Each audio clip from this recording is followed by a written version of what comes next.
আজকে রান্না করে দেখাবো নিম পাতা দিয়ে একটা শুক্তো। দিয়ে কি কি উপকরণ নিয়েছি, এটা হচ্ছে সজনে ডাঁটা, আলু, কুমড়ো, বেগুন, আর ফোড়নে আছে পাঁচ ফোড়ন আর কাঁচা লঙ্কা, আর চিনি আছে। তার রেসিপিটি শুরু করা যাক। উনুন ধরিয়ে কড়াটা বসিয়ে দিলাম। এবার কড়াটা গরম হয়ে গেলে তেল দিয়ে দেবো, সাদা তেল কিংবা সর্ষের তেল, যে যেটা পছন্দ করে সেটা দিয়ে রান্না করবো। সর্ষে তেলটা দিলে একটু ভালো হয়। তেল গরম হয়ে গেছে, একটু বড়ি ভেজে নেবো। বড়ি না দিলেও চলে, যার ভালো লাগবে বড়ি ছাড়াও ভালো লাগবে, আর বড়ি দিলেও ভালো লাগবে। তো বড়িটা একটু ভেজে নেবো।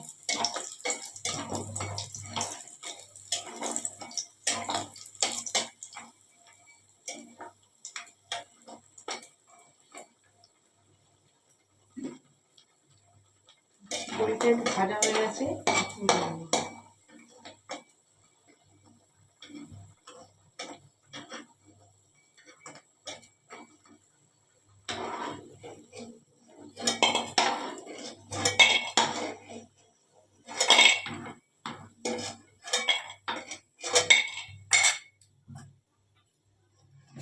ওই তেলের মধ্যে পাঁচ ফোড়ন দিয়ে দেবো।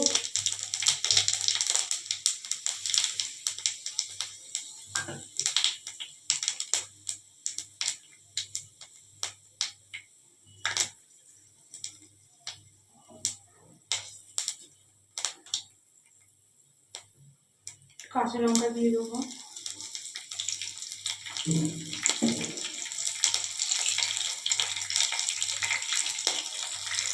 ফোড়নটা একটু ভাজা ভাজা হয়ে এলে তারপরে নিম পাতাগুলো দিয়ে দেবো। নিম পাতাটা দিয়ে দিয়েছি, একটু ভালো করে নাড়তে হবে। পাতাটা যেন খুব বেশি পুড়ে না যায়, একটু নেড়ে দিচ্ছি।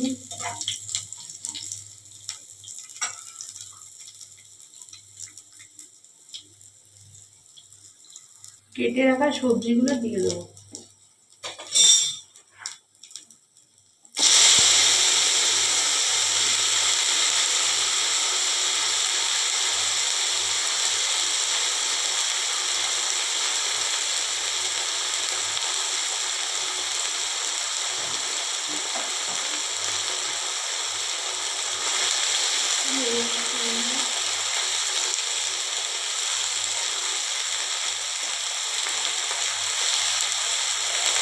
সবজিগুলো খুব সুন্দর লাগবে দেখতে, কালারিং করে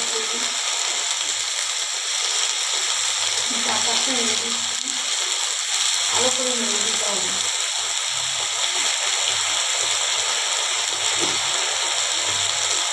নুন দিয়ে দেবো,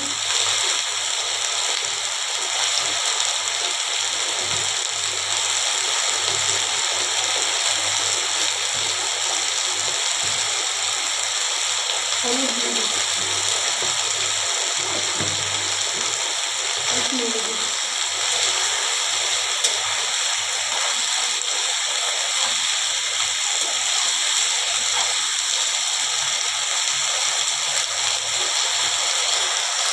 ভালো করে নাড়তে হবে, ভালো করে না নেড়ে চেড়ে তারপরে জল দিয়ে দেবো পরিমাণ মতো। ভালো করে নেড়ে দেবো চারপাশটা, ভালো করে নেড়ে চেড়ে তারপরে একটু চাপা দিয়ে দেবো, জল দিয়ে চাপা দিয়ে দেবো।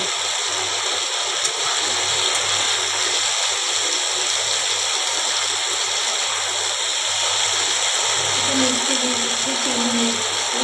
চিনি দিলে একটু স্বাদটা বেশ ভালো লাগে।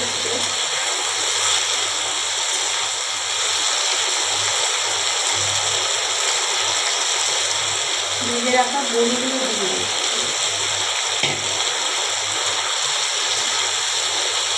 দিয়ে দিচ্ছি, ভালো অল্প সুন্দরভাবে নাড়তে হবে, যাতে সবজিগুলো ভেঙে না যায়। হালকা হালকা করে নাড়তে হবে। একটু চাপা দিয়ে দিচ্ছি,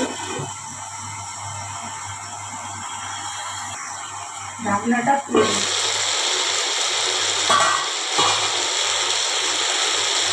নেড়ে দিচ্ছি, অনেকটাই নেড়ে দিচ্ছি।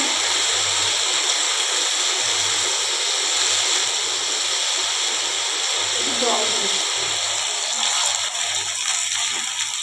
মাখা মাখা হবে, তবে খেতে টেস্টি হবে। নামানোর আগে একটু সর্ষে বাটা দিয়ে দেবো।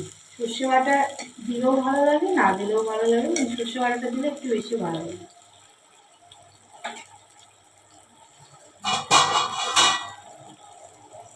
চাপা দিয়ে দিচ্ছি, ঢাকনাটা খুলে দেবো। একটু নেড়ে দেবো, এখনো হয়নি, জল রয়েছে এখন, আর একটু জলটা মরে যাবে, তারপরে নামিয়ে দেবো। সর্ষে বাটাটা দিয়ে দিচ্ছি, দিয়ে একটু নেড়ে দিচ্ছি ভালো করে, সমস্ত সবজির সঙ্গে যাতে মিশে যায় মশলাটা।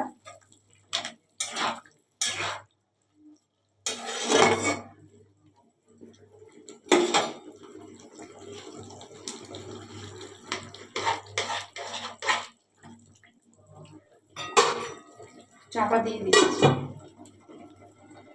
ঝোলটা ঘন ঘন হয়ে এসছে। এবার কাঁচা তেল ছড়িয়ে এটা নামিয়ে দেবো।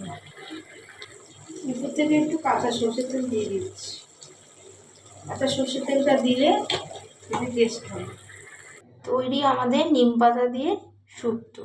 রেসিপিটি যদি ভালো লেগে থাকে একটি লাইক করবেন আর কমেন্ট করবেন এবং চ্যানেলটিকে সাবস্ক্রাইব করে দেবেন।